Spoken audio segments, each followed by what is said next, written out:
Bueno, proseguimos con el desarrollo de la temática esta de los mercados y nos faltaría ver únicamente uno que tiende a ser muchas veces algo confuso, ¿verdad? Y es el mercado de competencia monopólica. Ya hablábamos de un monopolio, pero ahora hablamos de competencia monopólica y es que este tiene una fusión entre el mercado de competencia, ¿verdad? Donde hay una libre competencia y todo, hay muchos vendedores, ¿verdad? En ese caso, como vemos aquí, hay muchos productores, ¿verdad? Hay muchos consumidores, ¿verdad? Pero tienen ciertas características en común de ambos, ¿verdad? Eh, estas cuatro características principales son las que predominan y es donde son productos diferenciados, ¿verdad? Que resultan ser sustitutos unos con otros. Es decir, no va a ser el mismo producto, así como por ejemplo la pasta para espagueti, que no tiene mayor diferencia que ser pasta para espagueti, ¿verdad? Y que a uno el empaque es de un color y el otro es de otro, pero de ahí es la misma pasta, o que probablemente tiene un diámetro de medio milímetro más que el otro y ya esa es la gran diferencia, ¿verdad? Pero entonces no, en este caso son productos que sí tienen una diferenciación de uno a otro, pero que se pueden ocupar tanto uno como el otro indistintamente para suplir esa necesidad que tenemos, ¿verdad? La entrada y la salida libre del mercado, es decir, en este tipo de mercado no hay restricciones, ¿verdad? Donde vamos a tener barreras, ya sea legales o de competencia, donde nosotros vamos a poder mantener afuera las empresas. No, en este cualquier empresa puede entrar y salir con diferentes tipos de productos, ¿verdad? O más bien con productos diferenciados con respecto a los otros, pero que lleguen a suplir la misma necesidad. La existencia de un amplio conjunto de oferentes y demandantes, como ya lo hablábamos, ¿verdad? Tenemos un montón de productores, un montón de consumidores. Y información perfecta se le llama. ¿Qué quiere decir? Que no hay mucha traba o mucho bloqueo en cuanto al flujo de información. Yo puedo ver a mi competencia y perfectamente sé qué es lo que él está haciendo, en qué está innovando, esto y lo otro, y de igual forma él me puede ver a mí. Entonces no hay ningún secreto, ninguna patente en nada de lo que estamos haciendo, ¿verdad? Sino que simple y sencillamente cada quien hace algo diferente que se le puede vender al mismo comprador, ¿verdad? Y que al final es su gusto el que hace la diferencia entre que no, te compro a ti o te compro a ti por la diferenciación que tiene tu producto y es lo que a mí me gusta, ¿verdad? Entonces, como dice ahí, funciona como un mercado de libre competencia, ¿verdad? Aunque las empresas tienen la capacidad de influir en el precio debido a la diferenciación de sus productos, ¿verdad? Y entonces ahí es donde vienen ellos y no va a ser tan fácil que el comprador venga y me diga a cuánto me quiere comprar el producto porque no va a tener forma de cómo comparar con el otro competidor porque su producto va a ser muy diferente al mío en cuanto a ciertos factores diferenciadores que marcan ese plus, ¿verdad? Algunos de estos tipos de mercados, por ejemplo, como lo vemos ahí, es la ropa, ¿verdad? Tanto siendo muy específicos, la ropa para bebé, por ejemplo, van a haber muchos productores de ropa para bebé, pero van a tener diseños diferentes, que a mí me gusta este porque tiene estos muñequitos, a mí me gusta este porque tiene estos otros, o el diseño de la ropa para bebé para este, por ejemplo, tiene una cosa que hace que se le quite, que cuando se hacen pupú ahí en el pañal y se hace la gran pasta ahí y todo, me hace más fácil sacarlo y que no se unten todos, o que de repente tienen otros diseños, otros estilos que son más innovadores, etcétera. Pero entonces ahí va a depender del gusto del cliente. Igual, por ejemplo, si hablamos de el mundo de la comida rápida, pero viéndolo como un global, ¿verdad? Por ejemplo, vamos a tener pizza, vamos a tener hamburguesas, vamos a tener hot dogs, vamos a tener comida china que se puede considerar como comida rápida, algunos tipos ahora, el pollo frito, etcétera, ¿verdad? Entonces, por ejemplo, pizza no va a ser igual a pollo frito, pero si estoy buscando comida rápida, puedo comer uno, puedo comer otro, dependiendo cuál es mi deseo en este momento, ¿verdad? Entonces, un producto va a ser sustitutivo del otro en cuanto a la necesidad de comida rápida, sí, ¿verdad? Pero, por ejemplo, si tengo ganas de pizza, no voy a poder decir, ok, me voy a KFC y compro pizza, porque no tienen pizza. Ellos me van a vender pollo. ¿verdad? Entonces va a ser, no, yo ahora tengo ganas de pizza, entonces quien gana es pizza. Y a los proveedores de pizza me voy a ir donde ellos, ¿verdad? Entonces, eso va a generar a que mi producto, ¿verdad? Y aún dentro de los mismos pollos, por ejemplo, que el pollo campero tiene súper crujiente que no sé qué, y que el otro le pone no sé qué, y que es menos grasa, y que el otro tiene... Entonces, no es que un pollo sea mejor que el otro, ¿verdad? En general, ¿verdad? Sino que es, cada quien tiene un gusto diferente, a mí me va a gustar más este o más el otro, ¿verdad? Hay en otras cosas en las que yo sí puedo ser comparativo y decir, ok, yo mando a hacer un trabajo de pintura, por ejemplo, y este trabajo de pintura fue mejor que este otro. ¿Por qué? Porque se ve más definida la pintura, no se corre, no tiene rayones, no tiene, etcétera, etcétera, me dura más. Entonces yo puedo compararlo el uno con el otro. Pero, por ejemplo, yo no voy a decir, es que esta pizza es más rica que esta hamburguesa. Sí, puede ser que sí, pero no estamos comparando la misma cosa, ¿verdad? Entonces, este tipo de mercado, si se fijan, va a haber una libre competencia porque todos pueden entrar, todos pueden participar, cada quien va a vender lo suyo, van a haber un montón de compradores y unos le van a comprar a uno, otros a otros, y la decisión del cliente pueda que esté variando entre los diferentes proveedores, no necesariamente se va a casar con uno solo, ¿verdad? Dependiendo de la necesidad que tiene, ¿verdad? Pero sí les permite que, por ejemplo, si yo vendo, o por ejemplo, como salió, de repente vino esa franquicia GBC, ¿verdad? Y dijo, yo vendo mis hamburguesas a $10 porque esas vienen con carne super premium, que no sé qué, los ingredientes son más exquisitos, son más gourmet, usted la arma como usted quiere, etcétera. Mientras que viene Burger King y dice, aquí este es mi menú y este es el que tengo yo, y si quiere se come eso, y si no, pues ni modo, ¿verdad? Y mi carne, pues, eh, mm, si usted la deja en la cocina, las hormigas no le llegan porque saben que es de plástico, pero a la gente le gusta y eso es lo que quiere. Y entonces, claro, viene GBC y dice, ok, como mi carne es puyazo de no sé qué, de alto corte, por eso vale $10. La mía en combo vale 5, porque eso es, ¿verdad? Entonces cada quien vende al precio que considera conveniente por la diferenciación de su producto, ¿verdad? Pero tiene una cabida en diferentes consumidores, ¿verdad? Si de repente a mí se me antoja ahora comer GBC porque considero que las carnes son más ricas, etcétera, me voy a GBC.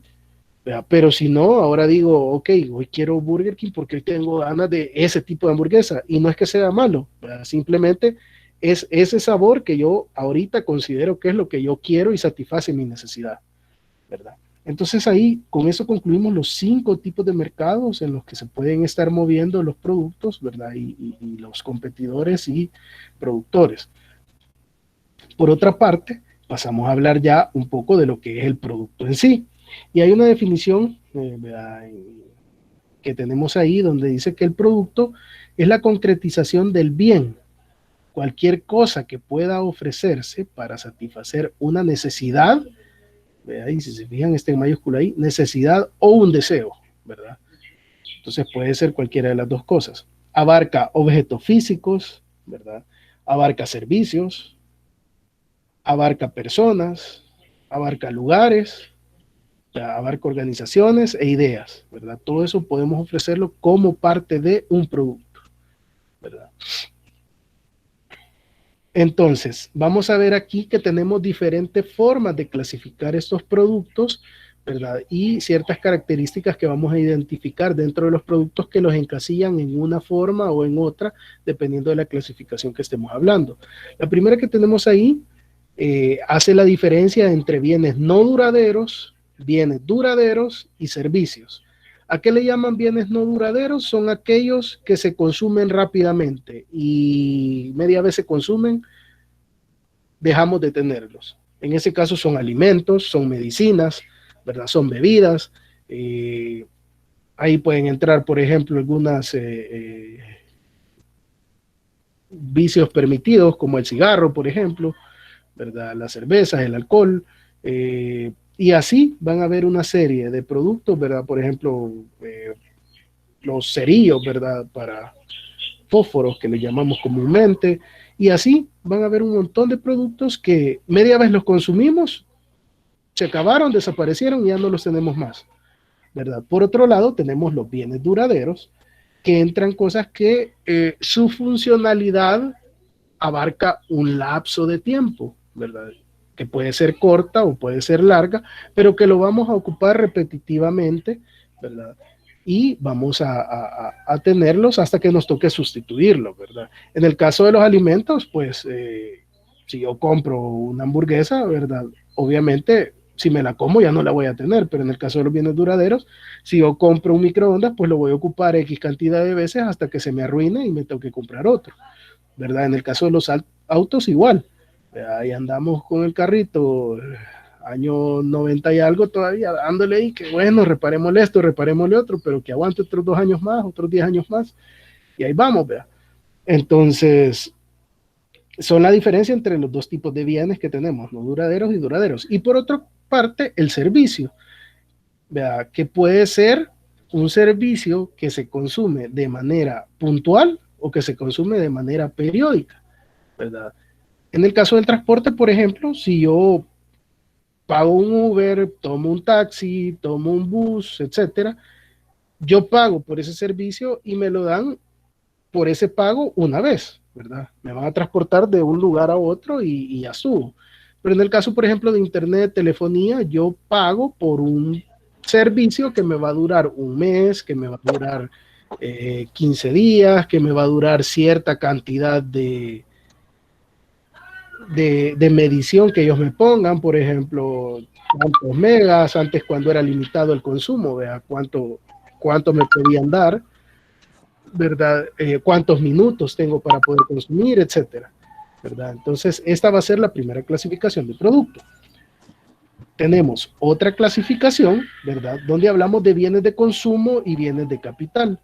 ¿Cuál es la diferencia? Los bienes de consumo son aquellos previstos para ser ocupados por el cliente, es decir, son productos ya finales que van para el consumidor como tal, ¿verdad? Pero los bienes de capital son aquellos ocupados como medio para la transformación de otros bienes o servicios.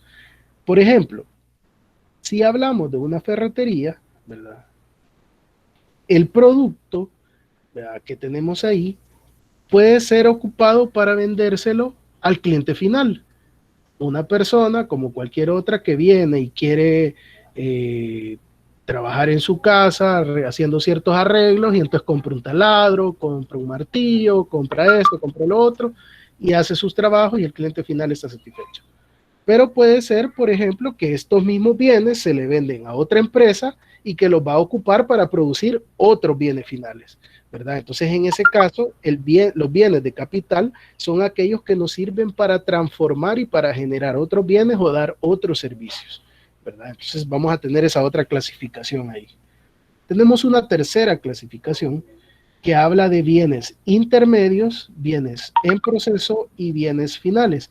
Y a los bienes intermedios, con este bienes en proceso, puede ser un poco chocante la idea porque si estamos relacionados con los temas de producción y productividad, muchas veces hablamos que intermedio o en proceso puede ser la misma cuestión, son bienes no terminados. Pero en este caso, los bienes intermedios hacen referencia a si son aquel tipo de bienes que sirven para la obtención de bienes finales, ¿verdad? Es decir, son bienes terminados de mi empresa que van a servir como materias primas, materiales o insumos para otra empresa productora que va a terminar de convertirlos en el bien final que le va a llegar al cliente. ¿Cómo puede ser esto? Por ejemplo, yo estoy produciendo, por ejemplo, camisas, ¿verdad? Entonces la camisa es lo que yo le voy a entregar al cliente, pero eh, va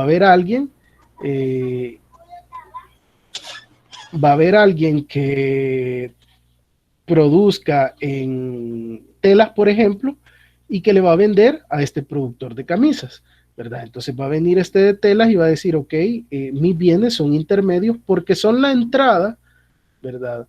Para otro proceso, ¿verdad? Donde se va a terminar de transformar en un producto final, ¿verdad? Tenemos bienes en proceso, ¿verdad? Que la diferencia que hacen es que en este caso sí son bienes no terminados, son factores de producción que aún no han sido convertidos totalmente en productos acabados, ¿verdad? Por ejemplo, si yo tengo, estamos produciendo, por ejemplo, un carro, ¿verdad? Y solo tengo toda la armazón esperando a que le instalen la parte mecánica y eléctrica, ese armazón como tal es un bien en proceso, ¿verdad? Porque todavía le falta para que sea un producto como tal terminado y ya de cara al cliente, ¿verdad? Y por último tenemos bienes finales, que son productos terminados que ya se encuentran listos para la venta, ¿verdad? Entonces todo producto que ya está listo para que llegue al consumidor, ¿verdad? Son los bienes finales. Por otra parte, tenemos una última clasificación, ¿verdad?, que habla de bienes complementarios, bienes inferiores, bienes normales y bienes superiores.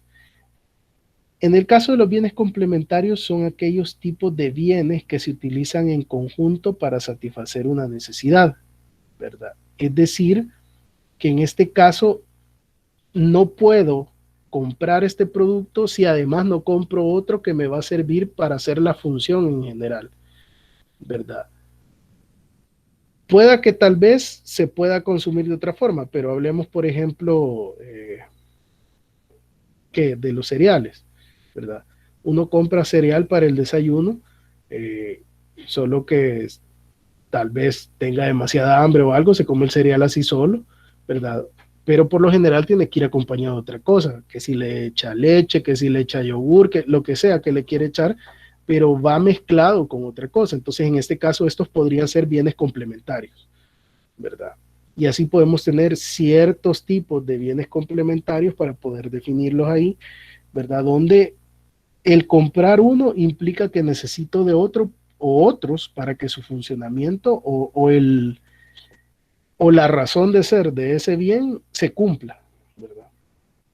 Tenemos bienes inferiores, ¿verdad?, que son bienes que se compran en grandes cantidades a un bajo precio, ¿verdad? Entonces aquí mientras más compramos, es mucho más bajo el precio que consumimos, que obtenemos. Tenemos bienes normales, ¿verdad?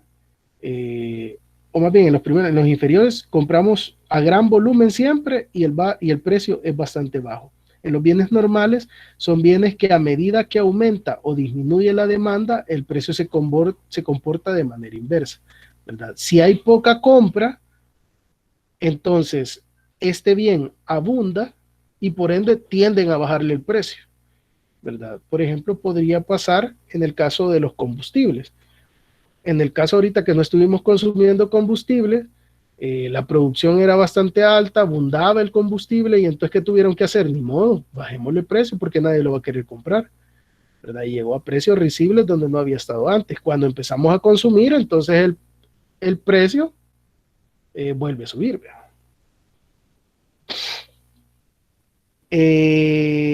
Entonces, de igual forma, ¿verdad?, ahí podemos tener ese tipo de bienes. Y el bien superior, que son bienes que al disminuir su precio, genera una disminución en la demanda. ¿Y cómo puede ser esto? Suena ilógico, pero por ejemplo, hay bienes como los bienes de lujo, que su precio, o más bien su ambición de compra, ¿verdad?, lo que generan en el consumidor, eh, es porque le dan un estatus, ¿verdad?, al comprarlo a un precio alto.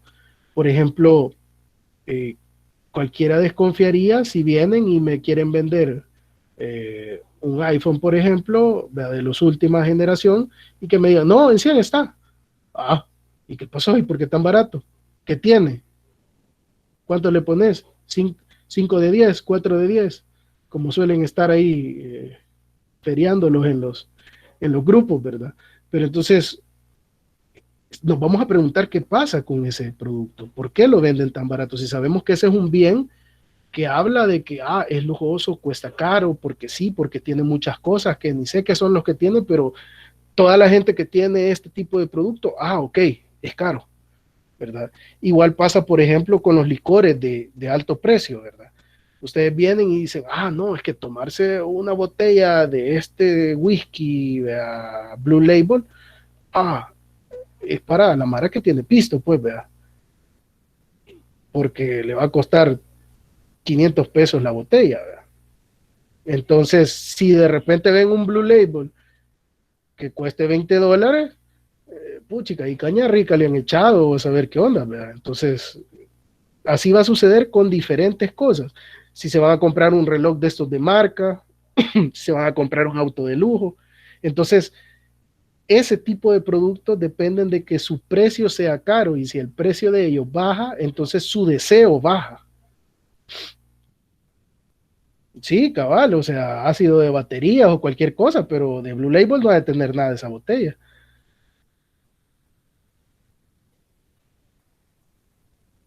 Entonces, terminamos con las clasificaciones esas que tenemos de los diferentes formas de producto, cómo los clasificamos, ¿verdad? Y notamos que al estudiar el producto se deben tener en cuenta dos elementos muy clave. El primero es el grado de diferenciación de los productos, ya que si lo venimos amarrando con lo que vimos de los mercados, más las clasificaciones y el desarrollo de los productos, hablamos de que el grado de diferenciación nos permite optar a diferentes tipos de mercados o generar una respuesta hacia la competencia, ¿verdad? O para poder posicionarnos y decir, ok, mi producto compite con este porque tiene este tipo de diferenciación o estas cosas que lo hacen completamente único, ¿verdad? Entonces, ¿qué es lo que vamos a ver ahí? ¿Qué tipos de productos y subproductos pueden identificarse? ¿Verdad? ¿Qué aspectos lo diferencian a ese producto? Va a ser sobre las cosas que vamos a tener que tratar cuando estemos diseñando este tipo de productos, ¿verdad? Si nosotros queremos vender un proyecto, lo primero, ok, ¿a qué mercado vamos a entrar? ¿Verdad? ¿Qué características tiene? Y entonces, ¿qué diferenciación tiene que tener mi producto para llegar a arrasar con toda la competencia que esté ahí? ¿Verdad? Por otra parte, vamos a tener requerimientos técnicos del producto, donde hablamos de si es una necesidad, si tiene necesidad o no de una cadena de frío, en el caso, por ejemplo, de productos alimenticios. De redes de transporte especial, si es, por ejemplo, si trabajamos con metales, sabemos que no vamos a poder transportar tanto por el peso del material, ¿verdad? Entonces, aunque el furgón me dé para llenar 40 o 50 pies cúbicos ahí o lo que sea, pero no voy a poder toparlo porque por el peso no voy a poder mover mucho, ¿verdad? El tipo de embalaje requerido, ¿verdad? Va a ser otro de los factores técnicos en los que vamos a interesarnos. ¿Cómo lo vamos a vender? Si lo vamos a vender de a 2, de a 3, de a 20, de a 100, etcétera, ¿verdad? En el caso tal vez de los productos que estamos desarrollando nosotros, la pregunta que nos va a salir aquí es, ok, este producto lo puedo vender generalizado a varios, hacer una sola tipo de software, de aplicación, de esto y de lo otro, y solo adecuarle ciertas cositas y venderlos generales a todos, o tengo que diferenciar cada producto y entonces lo que le venda a él va a ser diferente a lo que le venda a él, a lo que le venda al otro, ¿verdad? Entonces va a haber que tomar en cuenta todos esos factores técnicos y de diferenciación de producto para cuestionar nuestro producto, en qué condiciones va a entrar y cómo vamos a diseñarlo para que entre a competir y ganar, ¿verdad? Además, deben considerarse e identificarse los siguientes aspectos del producto. Lo primero son los usos, ¿verdad? Vamos a tener que establecer su utilización, para qué se va a utilizar, cómo se va a utilizar, si va a ser para el hogar, si va a ser para la industria, si va a ser a quién va destinado, ¿verdad?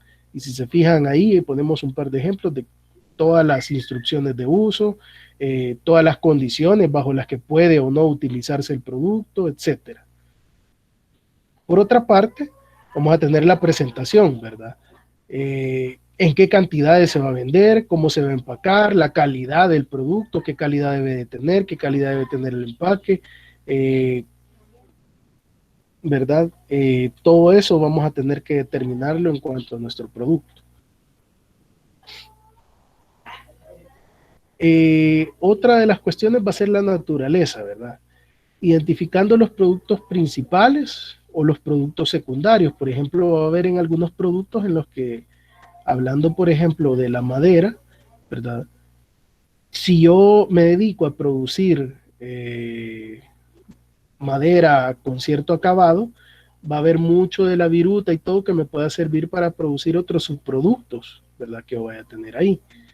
En el caso de nosotros, tal vez para las cuestiones informáticas, vamos a tener un producto que no va a generar tal vez un subproducto, aunque pueda tener tal vez una función extra o algo más que le podamos agregar para que, ok, esta aplicación, este programa está destinado para hacer esto, pero además puede tener esto otro que les puede interesar, ¿verdad? Y entonces ahí podríamos hablar que no es en sí tal vez un subproducto, pero es una subfunción que puede tener el proyecto que estamos diseñando para ofrecer algo extra, algo además de la idea innovadora que traemos, mire, además va a poder hacer esto, ¿verdad? Que también le interesa, ¿verdad?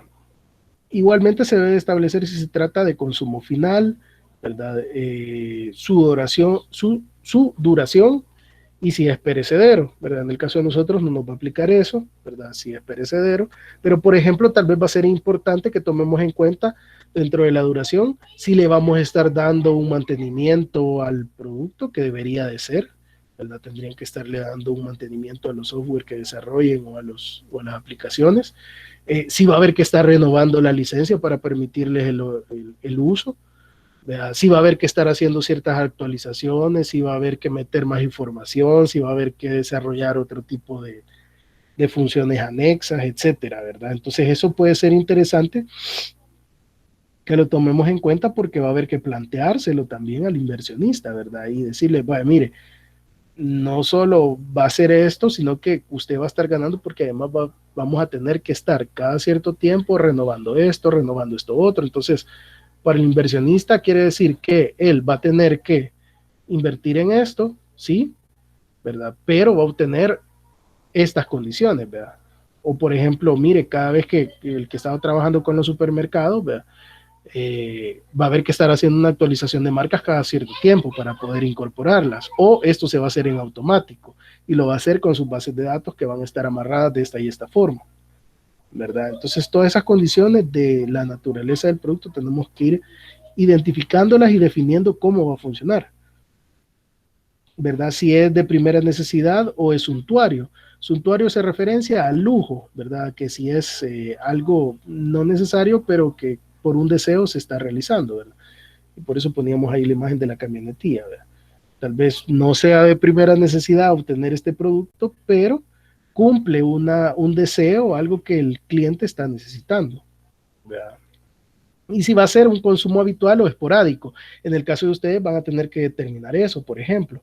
Eh, Probablemente todo lo que ustedes desarrollen ahorita no va a ser algo que les van a estar consumiendo periódicamente, ¿verdad?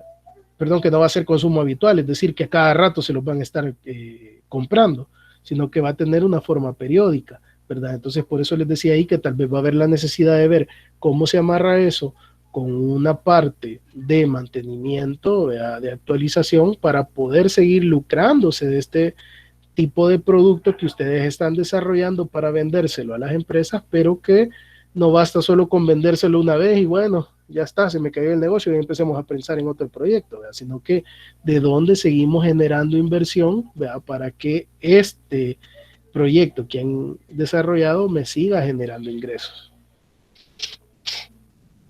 Por otra parte, si hay sustitutos, ¿verdad? Si puede haber tal vez algo que haga o que juegue una función en este caso como para sustituir lo que yo he diseñado. En el caso, por ejemplo, de los productos, de cualquier otro tipo de productos, podemos poner el ejemplo de las leches, por ejemplo. Tenemos la leche ya que venden embotellada, ¿verdad? En cartón, etcétera, que ya es leche para consumir directamente, pero podemos tener como producto sustituto la leche en polvo, que nos toca prepararla a nosotros. O, por ejemplo, esta es leche de vaca, pero pueda que tal vez producto sustituto sea ocupar leche de almendra o leche de soya, ¿verdad? Entonces, productos sustitutos son aquellos que generalmente ofrecen otra opción, ¿verdad? Con un producto diferenciado, ¿verdad? Y en ese caso, pues vamos a tener que preguntarnos, ¿verdad? Los productos que si pueden ser reemplazados, ¿verdad? ¿Por qué tipo de cuestiones pueden llegar a ser reemplazados? ¿Verdad? Cambio de calidad, cambio de tecnología, por ejemplo, puede ser en el caso de nosotros. Mire, está bien, aquí está el proyecto que usted me vendió, pero al cabo de cierto tiempo viene esta otra tecnología que me va a dejar obsoleto. Entonces, ¿cómo vamos a adecuar esto para que podamos incorporarla? ¿Verdad? por último, hablando un poquito más de lo que eran los productos complementarios, lo que hablábamos, ¿verdad? Por ejemplo, lo de los cereales, que vamos a necesitar consumirlas con alguna otra cuestión, pero por ejemplo podemos hablar de las herramientas, ¿verdad? En el caso de esto, de nada va a servir que yo compre el taladro si no compro brocas, ¿verdad? Porque no voy a poder ocuparlo. Entonces, similar puede que sea en el caso de ustedes, ¿verdad? Puede que me compre el software y todo, pero si no tiene el dispositivo de entrada con el que lo vamos a hacer, de nada le va a servir, ¿verdad? Pueda que me compre el software y toda la cuestión, pero si no tiene un servidor donde va a almacenar esto, de nada le va a servir. Entonces ahí hay otro tipo de productos, ¿verdad? Además del que ya estamos desarrollando, que es el software o la aplicación como tal, pero van a haber otro tipo de productos asociados que se vuelven complementarios para poder echarlo a andar en general, ¿verdad? Y eso va a ser importante que lo podamos definir. Por última parte, tenemos la parte del cliente. Aquí ya vamos a empezar a ver todo lo que tiene que ver con el cliente, ¿verdad? Y entonces este es el componente fundamental del mercado, es nuestro objetivo, es el mercado meta, se le denomina, ¿verdad? A quien yo quiero llegar y venderle mi producto o servicio, es el que me va a generar los ingresos, es el que a la persona que yo tengo que satisfacer para cumplir con sus expectativas, ¿verdad? Entonces, dentro del perfil del consumidor vamos a tener 4 tipos de perfiles, ¿verdad? Consumidor individual, ¿verdad? Que puede ser alcanzado de forma directa, ¿verdad? Es decir, vendiéndole directamente a él o a través de un canal de distribución, ya sea que ocupemos una comercializadora, una sala de ventas, una distribuidora, etcétera, ¿verdad? Entonces, que no necesariamente yo como empresa o como emprendedor que lo voy a desarrollar, lo voy a vender yo. Y en este caso puede suceder con aquellos que están haciendo un market digital para los emprendedores, ¿verdad? El emprendedor va a generar un producto, ¿verdad? Pero mi producto va a hacer que ese producto llegue a los clientes, ¿verdad? Y hacerlo que haya comercialización, que lo conozcan, que lo pidan, etcétera, ¿verdad? Vamos a tener, por ejemplo, el otro caso, lo de los consumidores industriales, que estos ya compran, como hablábamos, dependiendo del tipo de producto que sea, para ellos, ya sea que ellos sean los que van a utilizarlo en sus operaciones, este producto que yo les estoy dando, ¿verdad? O porque lo van a utilizar para transformar y generar otro tipo de producto y venderlo de cara al cliente. Luego tenemos lo de la cadena de comercialización, que puede ser alguien que solo viene, que puede ser este cliente, ¿verdad? La cadena de comercialización se vuelve en un cliente, ¿verdad? Aunque no es el cliente final el que lo va a ocupar, pero me va a comprar una gran cantidad de productos para llevarlo, ya sea al cliente final o a otra distribuidora, ¿verdad? Y por último, consumidores institucionales, ¿verdad? Donde es tal vez una empresa grande que consume para distribuirlos con sus empleados, por ejemplo, ¿verdad? Para venderlo de alguna otra forma, ¿verdad? Con algún tipo de promoción a través de sus productos, ¿verdad? O asociados con los productos que él está vendiendo, ¿verdad? Por ejemplo, en el caso de los negocios de comida rápida, me viene a la mente McDonald's, por ejemplo. Ellos venden postres, ¿verdad? Sus helados, los conocidos McFlurry, ¿verdad? Ellos compran M&M's y Oreo, no para venderles las galletas y los chocolates a los clientes, sino que para generar otro producto que al final se lo van a vender a los consumidores, ¿verdad? Entonces, ahora, ¿qué vamos a hacer? Para la clase del viernes, indaguen un poco cuáles son las características de estos 4 perfiles de consumidores y los vamos a discutir para hacer un poco más dinámico esto y que no solo me vengan a oír hablar. Y vamos a terminar desarrollando las otras partes de todo lo que hemos visto, de los factores que se vuelven importantes a la hora de poder contestar las preguntas de nuestro proyecto, ¿verdad? De a quién le voy a vender, por qué le voy a vender, etcétera. Y vamos a ver si logramos empezar a tocar ya la parte de los métodos de investigación ya de mercados como tal. ¿verdad? Entonces, básicamente hasta acá estamos llegando ya con la clase, estamos sobre la hora, ¿verdad? Espero que les haya sido interesante la clase. No sé si alguien tiene alguna consulta o algo que quisieran revisar de lo que vimos del material, ¿verdad? O si de plano van a ir a hacerse honor ya con las de tanto cerveza y licor que han hablado, ¿verdad? Repetir qué es lo que debemos de indagar. Los cuatro perfiles que tenemos aquí de consumidor, ¿verdad? Tenemos el consumidor individual, el consumidor industrial, la cadena de comercialización y el consumidor institucionales. Busquen un poco de información de esa para que podamos discutir qué características tienen, quiénes son, cómo consumen, etcétera. La información que puedan encontrar de eso para que podamos estructurar ese tema entre todos.